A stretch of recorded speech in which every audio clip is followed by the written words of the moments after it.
If you've ever wanted to learn embroidery but felt confused about where the needle goes next, these embroidery stitch cards show you exactly where to stitch every step of the way. Each card uses numbered holes to show exactly where to insert your needle so you can practice embroidery stitches without any guesswork. Hello everybody, Jennifer Maker here.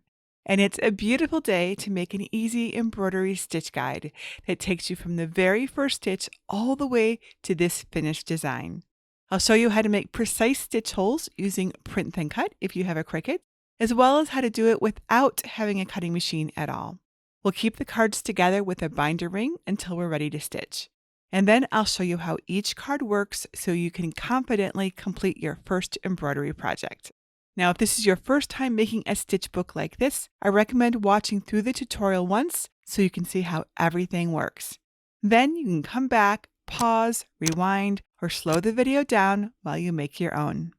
To make the stitch book, download my free design files at jennifermaker.com/805. Click Get a Password if you need one or enter the library, then search for Design 805. Inside the PNG folder are 14 images for Cricut Design Space, a cover, 12 stitch guides, and a design card that uses several stitches. There's also a PDF version you can print and cut by hand if you don't have a Cricut. Stick around to find out how to make the embroidery holes without a cutting machine. Let's start by preparing the stitch cards. If you're using a Cricut, I'll quickly walk you through the design space steps next. If you're printing the PDF version instead, you can skip ahead to that section. If you're new to Cricut Design Space, I have a free beginner class at cricutkickoff.com that walks you through the basics. Open a blank canvas in Design Space. Click Upload, then Upload Image.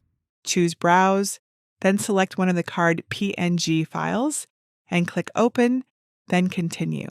Since my PNG images already have the background removed, click Apply and Continue. Then select Flat Graphic, click Continue, and click Upload to place it on your canvas. Since the cards have white backgrounds, change the canvas color in the Layers panel so they're easier to see. The card may appear too large and show a red warning icon. Select it, keep the lock icon closed, and set the width to 5 inches so the embroidery holes cut at the right size for stitching. At this size, the cards print 3 per 8.5 by 11-inch sheets of photo paper. Repeat these steps to upload and resize the remaining stitch cards. When you're ready, click Make and follow the Print Then Cut prompts to print and cut your cards. For a more detailed walkthrough, see my Patterns in Cricut Design Space tutorial. Turn Add Bleed off since the card background is white. Turn on Use System dialog, then click Print, and change your print settings to the best matte paper and highest print quality. Then cut your cards using the photo paper setting with more pressure for cleaner cuts, or the medium cardstock setting with more pressure if you're using cardstock instead. Use your premium fine point blade for cutting and check that your cuts went all the way through before unloading. Use a scraper to remove any small circles left on the mat between cuts. When your cards are finished, lay them out face up. If you don't have a Cricut, open the Stitchbook PDF in a program like the free version of Adobe Acrobat Reader. Pages 1 through 5 contain the cover card, 12 stitch guides, and the practice design card. Page 6 shows the stitch reference for the design. You can print this separately if you like. Click the printer icon and make sure the correct color printer is selected. Set the pages to print to 1 through 5 and choose actual size. Click on Printer or Properties to see more settings. Then set the paper type to photo matte paper and the quality to best, or whichever settings are closest. Click Print. Load the photo paper according to package directions. Then click Print. Let the ink dry, then cut each card along the outline with a paper trimmer or scissors. Use a single hole punch to cut out the circle in the top left corner of each card. To pre-make the stitch holes, lay your first stitch card face up on a piece of scrap cardboard. Then use an embroidery needle to poke the stitch holes, pushing through the paper and into the cardboard. Doing this ahead of time makes practicing easier. Repeat for all stitch cards and the design card. Stack your stitch book cards face up in whichever order you like, but keep the cover card on top and the practice design on the bottom. I'll arrange mine so similar stitches are together. You can keep your stitch book cards together with the binder ring so you don't lose any of them before stitching. Before you begin stitching, use scissors to cut a piece of embroidery floss about 12 to 18 inches long. Thread the floss through the eye of your sewing needle. If you have trouble threading your needle, you can also use a needle threading tool. Tie a knot about 1 inch from the end of the thread farthest from the needle. Use painter's tape to secure the end of the thread to the back of the card if you don't want any hanging threads. Now you're ready to stitch. To use your stitch book, pick a card and remove it from the binder ring to make it easier to work with. I'll demonstrate with the running stitch card. Before we start stitching, let's take a quick look at how these cards work. Each card uses arrows and numbers to guide your needle step by step. The green arrow shows where to start, and it means the needle comes up from the back of the card. The black arrows show the next steps. An up arrow means bring the needle up through the card, and a down arrow means send the needle back down. And the red arrow shows the final stitch so you know exactly where to finish. The numbered holes show you the stitch step by step. Once you're comfortable, you can practice again using the line without numbers and arrows. To make a running stitch for a series of dashed lines that look great as a project border, insert the threaded needle up through hole 1. Pull the entire length of the floss through so the knot rests at the back of the card. Don't pull too hard or the knot may come through. Insert the needle down into hole 2 to complete your first running stitch. Bring the needle back up through hole 3. Continue following the numbers and arrows until you thread hole 10 with a red number and a down arrow. To finish a stitch, flip the card over and remove the needle from the floss's loose end. Tie a loose knot in the floss. Place the end of your needle in the loop of the knot and slide it close to the card. Hold the strands in place with the needle while you pull the tail to tighten the knot. Remove the tape from the starting end, then trim the excess floss on both ends. Repeat these steps with the unlabeled holes for additional practice. Your first card is stitched and ready to go back on your binder ring for safekeeping. When you're ready to practice another stitch, just grab your card and go. Let's work through the rest of our line stitches first. Back stitches are great for outlining and writing. To make a back stitch, insert a threaded needle up through hole 1 and down through hole 2 to make a straight stitch. Bring the needle up hole 3 ahead of the first stitch. Then move the needle backward to hole 4 to create your first back stitch. Continue threading holes 5 through 18, then finish the thread on the back. And now you have a solid line of back stitches. Let's practice the stem stitch next. You can use stem stitches for vines, florals, and curves. As you work through your cards, pay attention to any special instructions printed on them. To make a stem stitch, insert a threaded needle up through hole 1 and down through hole 2 to make a straight stitch. Bring the needle up hole 3 just above the thread between holes 1 and 2. Then insert the needle down into hole 4 so the previous thread runs under the current stitch, as noted in the special instructions. Continue threading holes 5 through 16 the same way, with the previous thread always under the edge of the next stitch. If you want to create smooth, thick outlines around shapes, try a split stitch. To make a split stitch, insert a threaded needle up through hole 1 and down through hole 2 to make a straight stitch. Bring the needle up hole 3 and follow the card's instructions to insert the needle through the threads of the previous stitch. Then insert the needle down into hole 4. Thread holes 5 through 18 the same way, using the needle to split the threads between each stitch. Once you get the hang of straight stitches, you can move on to loop stitches like the chain stitch. Chain stitches are great for decorative outlines and textured shapes. To make a chain stitch, insert a threaded needle up through hole 1 and down through hole 2, which is the same hole, but don't pull the thread all the way through. Leave a small loop of thread on the surface of the card. Bring the needle up through hole 3 inside that loop. Keeping the thread inside the previous loop, Insert the needle down through hole 4, leaving another small loop of thread above the hole inside the first previous loop. Thread holes 5 through 18 the same way to stitch a series of chained loops. Bring the needle up hole 19 through the previous loop.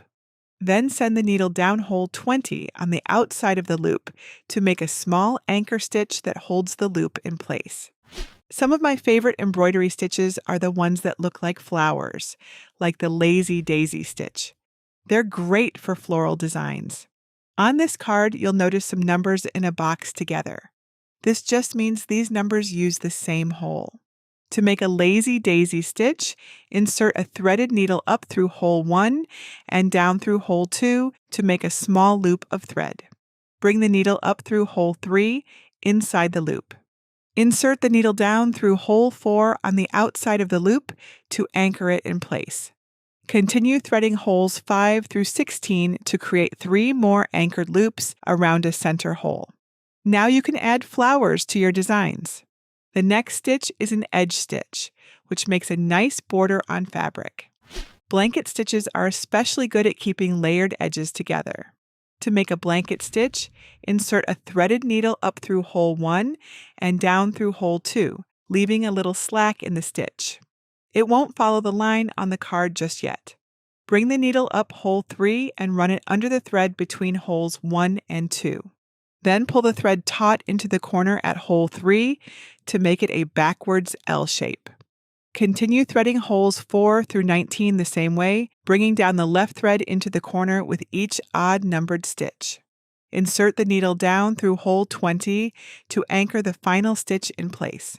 Here are a couple of simple fill stitches for solid shapes in your embroidery design. Leaf stitches look great attached to flowers and wreath designs. To make a leaf stitch, insert a threaded needle up through hole 1 and down through hole 2 to make a vertical straight stitch for your leaf's center line. Thread holes 3 to 4 and 5 to 6 to start your leaf stitch's sides and extend the center line. Continue threading holes 7 through 34 to fill out your leaf, alternating sides and extending the center line as you stitch. If you need an accent stitch or have large areas to fill, double cross stitches work great. To make the first double cross stitch, which looks like a star, insert a threaded needle up through hole 1 and down through hole 2 to make a diagonal straight stitch. Thread up through hole 3 and down hole 4 to create an X shape. Then thread holes 5 through 8 to form a plus shape over the X shape. To make a line of double cross stitches, follow the numbers and arrows to thread holes 1 through 32 to form a series of 4 double cross stitches in a column. Next, we have some branching stitches to add some more intricate detailing to your designs. Fern stitches make great flower stems.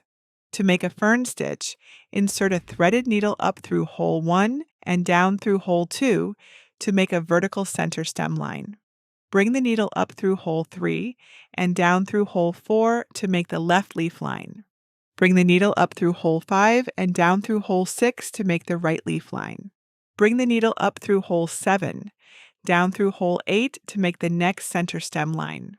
Follow the numbers and arrows to thread holes 9 through 36, creating a series of simple branching stitches. Feather stitches are great for leafy vines, intricate borders, and open texture fills. To make a feather stitch, insert a threaded needle up through hole 1 and down through hole 2, leaving a little slack in the stitch. It won't follow the line on the card just yet. Bring the needle up hole 3, run it under the top thread between holes 1 and 2, and pull the thread down to a point at hole 3. Insert the needle down into hole 4 to make a line for the next feather stitch, keeping the thread slack just like before. Bring the needle up hole 5, run it under the top thread, and pull it into a point at hole 5. Follow holes 6 through 19 the same way, making loose horizontal stitches and bringing the thread down to a bottom point at each odd-numbered hole. Insert the needle down through hole 20 to anchor the stitches in place. And last, we have a quick accent stitch. Use a French knot anywhere you need a raised dot or a little bit of embroidery flair. To make a French knot, insert a threaded needle up through hole 1. Pull the thread to the side of the circle in a straight line. Hold the needle behind the thread line. Wrap the thread around the needle twice. Pull the thread tightly while pushing the needle down through hole 2 to form a raised dot. You can even make clusters of French knots to fill areas with texture. Now that you have practiced the stitches, it is time to combine them into a design. Thread your needle and grab the design card. Choose a familiar stitch from the design or check the PDF stitch guide for easy reference. I will start with the Lazy Daisy stitch on the left flower and keep my stitch card nearby in case I need help remembering how to do it. Continue filling in the stitches, changing thread colors as needed until the design is complete. Now that you've combined several stitches into a design, you might be wondering how to create your own stitch cards like this.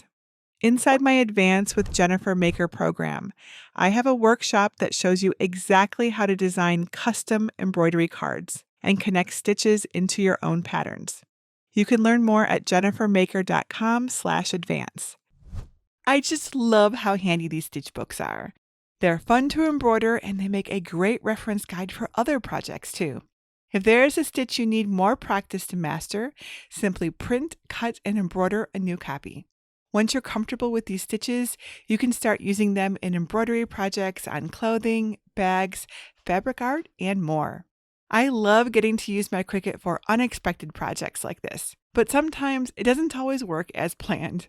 If you ever run into confusing Cricut issues, like your tiny holes not cutting correctly or materials not behaving the way they should, my Cricut survival guide is full of quick fixes, helpful tips, and shortcuts to help you troubleshoot and get back to crafting faster. You can learn more at CricutSurvivalGuide.com. And that's it for today. Until next time, this is Jennifer Maker reminding you to craft a life you love.